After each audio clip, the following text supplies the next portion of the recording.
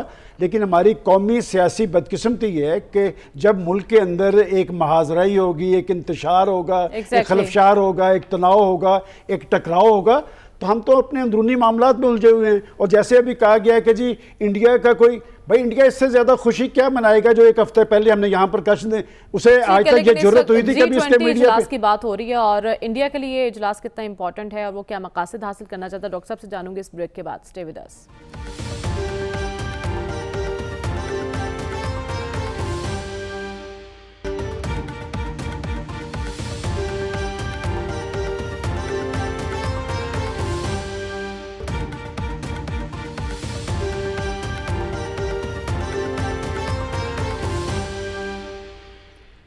Welcome back ناظرین. Doctor صاحب, G20 conference کتنی اہمیت کی حامل ہے اس وقت انڈیا کے لیے, اور چین کا انکار کرنا ان کے لیے کیسا ہے؟ G20 دنیا کی جو بڑی اکانومیز, 7 بڑی اکانومیز ہیں, پھر وہ باقی 13 ان کو آپ شامل کر لیں جن کے متعلق ان کا خیال ہے کہ وہ آگے کی طرف بڑھ رہی ہیں, بڑی اکانومی کے ساتھ کوآرڈینیٹ ان کا ہو رہا ہے. تو اس لحاظ سے یہ G20 ایک اہم گروپ ہے, اس میں ڈائیورس قسم کے ممالک ہیں, اور اگر چین وہاں شامل نہیں ہوتا یا کوئی اور ملک وہاں شامل نہیں ہوتا تو اس کا تو صرف فائدہ یہی ہے کہ جو پاکستان اس کو ڈسپیوٹڈ ٹیریٹری کہتا ہے وہ پوائنٹ آف ویو بھی سامنے رہتا ہے. یعنی اس کی وجہ سے کانفرنس کے باقی لوگوں کو بھی پتہ لگ جاتا ہے کہ یہ کیا مسئلہ ہے جس کی وجہ سے پاکستان نے اعتراض کیا. لیکن معاملہ پھر وہیں کا وہیں رہ جاتا ہے.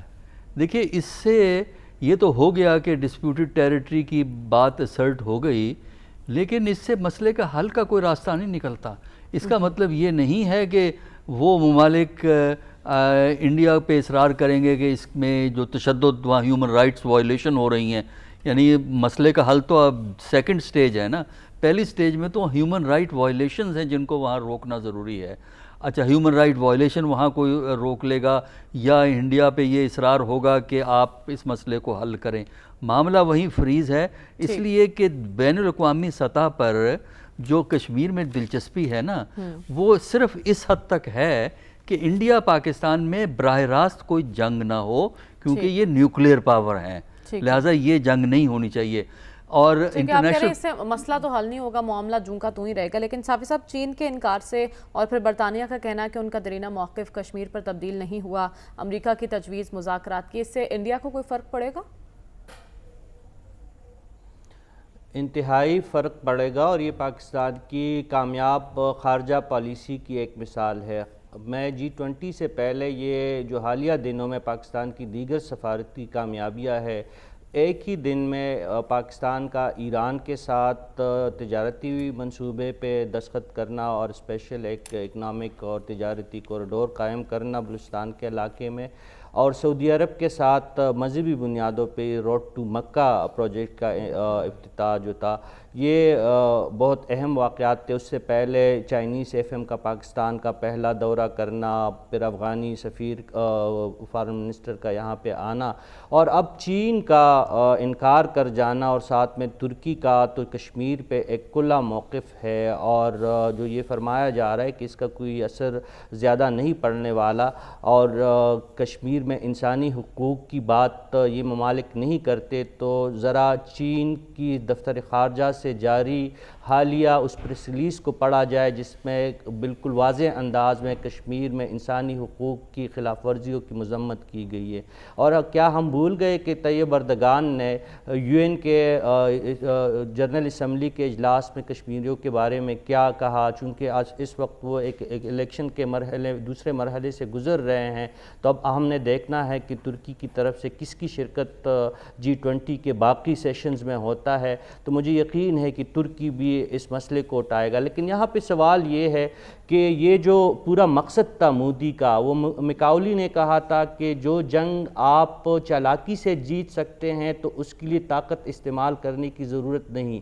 تو مودی وہی کرنا چاہ رہا تھا. چالاکی سے یہ مقبوضہ کشمیر کی جو موجودہ صورتحال انہوں نے بنائی ہے، عمران خان صاحب نے 2019 میں اپریل کے مہینے میں غالباً بڑی تالیاں بجائی تھی مودی کے منتخب ہونے پہ، اور کشمیر کاس کو فائدے کی جو باتیں کی تھی، اور اس کے صرف 4-5 مودی اپنے مہینے مقاصد حاصل نہیں کر پائے گا. پروگرام کا وقت ختم ہوا جاتا ہے. آنے والے دن بھی پاکستانی سیاست کے لیے بہت اہم ہے. 23 مئی کو سپریم کورٹ میں ایک اہم کیس کی سماعت ہونے جا رہی ہے انتخابات کے حوالے سے.